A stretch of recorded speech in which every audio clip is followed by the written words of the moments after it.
Shalom, brothers and sisters.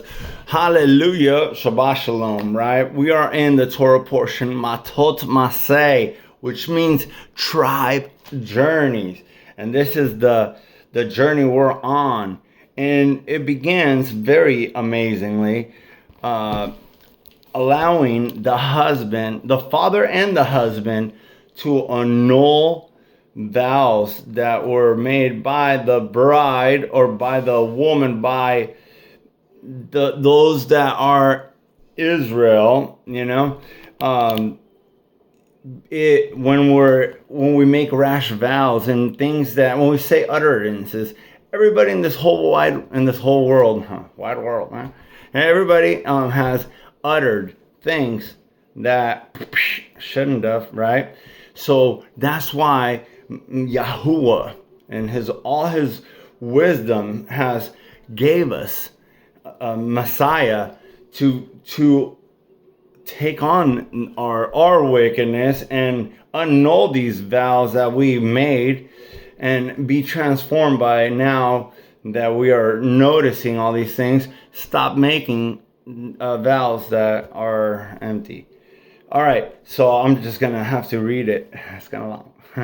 Numbers 32. When a man vows a vow to Yahuwah or swears an oath to bind himself by some agreement, he does not break his word. He does according to all that comes out of his mouth. Or if a woman vows a vow to Yahuwah and binds herself by some agreement while in her father's house in her youth, and her father has heard her vow and the agreement by which she has bound herself, and her father has kept silent. We got Messiah interceding for us by him on the daily toward her. Then all her vows shall stand, and every agreement with which she has bound herself stand.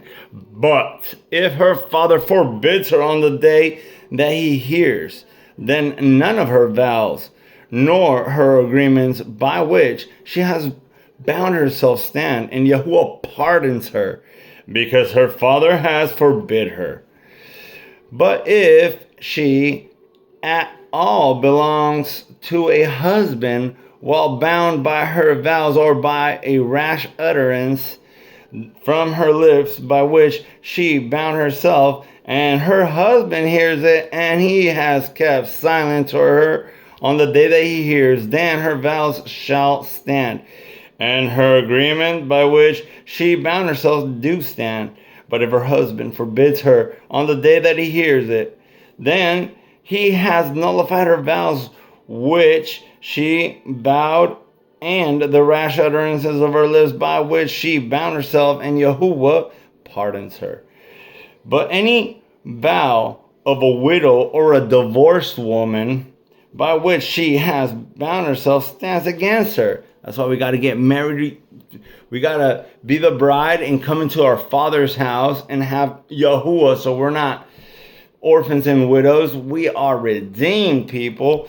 And if she bowed herself in her husband's house or bound herself by an agreement with an oath, and her husband hears it and has kept silent to her and did not forbid her, then all her vows shall stand, and every agreement by which she bound herself stand. But if her husband clearly nullifies them on the day he hears them, then whatever came out of her lips concerning her vows or concerning the agreement binding her, it does not stand. Her husband has nullified them, and Yahuwah pardons her.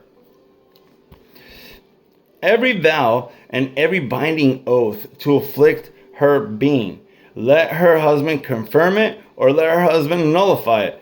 But if her husband is altogether silent at her from day to day, then he confirms all her vows, all her agreements that bind her. He confirms them because he kept silent to her on the day he hears them. But if he nullifies them after he has heard, then